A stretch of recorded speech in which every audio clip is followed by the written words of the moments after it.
Steve, you've had a busy day. Not only did you have the breaking news, the scoop on OGE Energy Center, you also have new developments on First National Center. Yes, we have another big story. We know that over the last few months, a court-appointed receiver, Jim Perrick, has been soliciting bids to buy First National Center and find a real redevelopment prospect. You'll remember that we've had various deals and schemes announced over the years. Ultimately, we've had a series of buyers and owners who really did not make the cut, really didn't have the resource to pull it off, and they were all out of state, had a very poor understanding of the Oklahoma City market. That all ended when U.S. District Judge Stephen Friott ordered that this go into receivership after you had multiple parties battling over who even owned it, and the air conditioning got shut off. There was a roof leak. It was falling apart. Tenants started leaving. Yeah, it was just an emergency situation. The judge essentially divorced this matter, where the receiver will determine who buys this property. The proceeds will then go into escrow, and all those different parties that were battling over control get to battle over those proceeds and not over who gets to buy this property. This is significant. This is a huge step forward. And now we know who's going to buy this property. All right, so what can you tell us today, Steve? For the first time in almost 20 years, we will have First National Center in local ownership. The head of this group is Gary Brooks, no stranger to downtown development. He's taken on some of the toughest projects in downtown, most notably the Steel Yard, which had just about every environmental challenge you can imagine out in East Bricktown, where the old Stewart Metal Fabricators was. He also did the Edge on the old side of Mercy Hospital, Midtown. That's another site where you had one developer after another fail with their various visions to develop that site. Gary pulled it off. So now we've got Gary Brooks. He's teaming up with Charlie Nicholas, who is a contractor himself, but also is an investor and is actually one of the big forces behind the Maywood apartment projects in Deep Dewes. He also built the Edge. He's based in Texas. We also have some other investors in this team as well. J.E. Dunn Construction, a heavy hitter. They built the St. Anthony Healthplex at Western and Memorial. They're doing quite a few projects around town. They're the contractor on this project. And then ADG, which has been well known for a lot of their projects around town. They just moved into the Fred Jones Manufacturing Building in Film Row, by the way. They're the architect along with Merriman out of Texas. Local owners working with local developers. Yes. Local construction There's companies. some out of state, but most of these are locals. Any timeline on this, Steve? He's being very cautious. Gary Brooks with the Steel Yard was very careful to say this is a complicated project, and I'm not going to overpromise and underdeliver.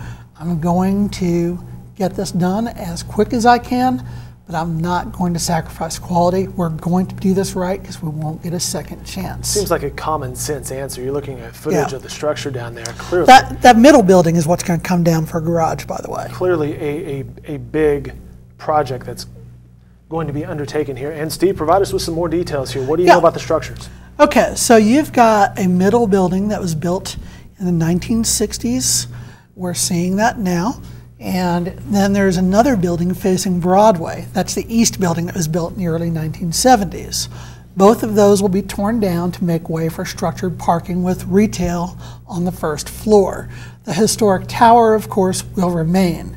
It's an incredible Art Deco building, an incredible great banking hall with these marble columns. Previously, you had heard perhaps hotel, perhaps residential. Yeah. Still hearing along the same lines? Yes, that's what they're going to do. Okay. You're going to have retail throughout the first floor of the historic building and the new garages.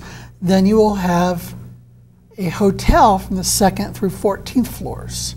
And then you will have housing apartments on the 15th through 33rd floors. Pretty dramatic view from up there. Oh, an amazing view. And we know that housing is done well across the street in the City Place Tower, which was built the same year, 1931. So we know that can sell. The Great Banking Hall is the big difference from anything else.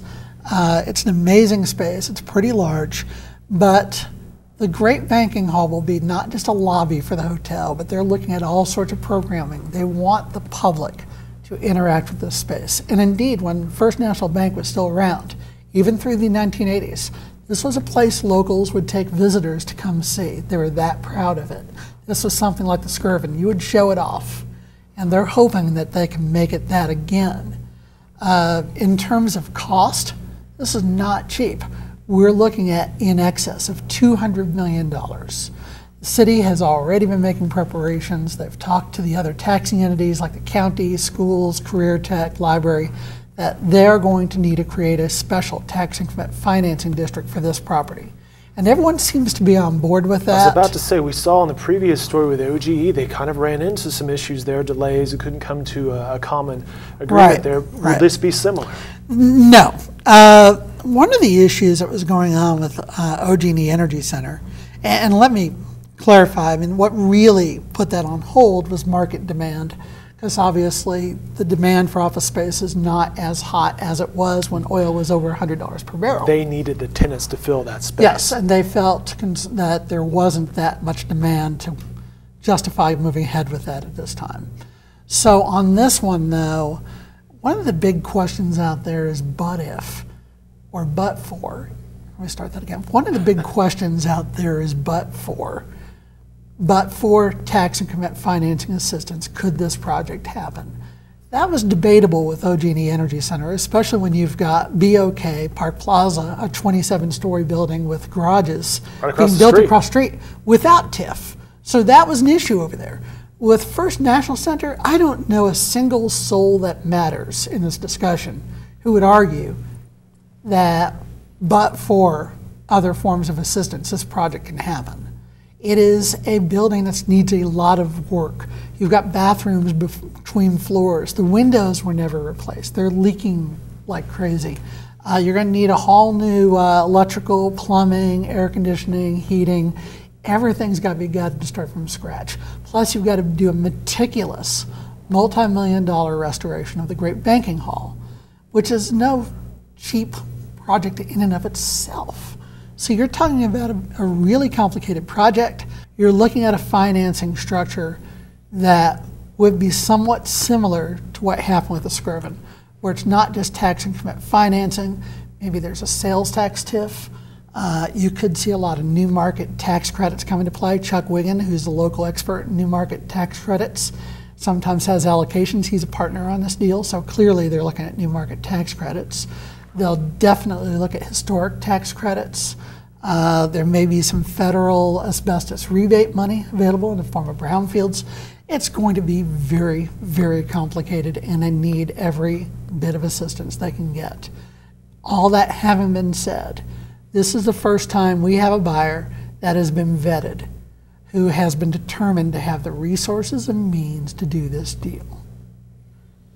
He's Steve Lackmeyer, his finger on the pulse of business transactions and doings in downtown Oklahoma City. Plenty of coverage from Steve can be found online at newsok.com. He's still working on this, training out content, and of course, in upcoming editions of the Oklahoman.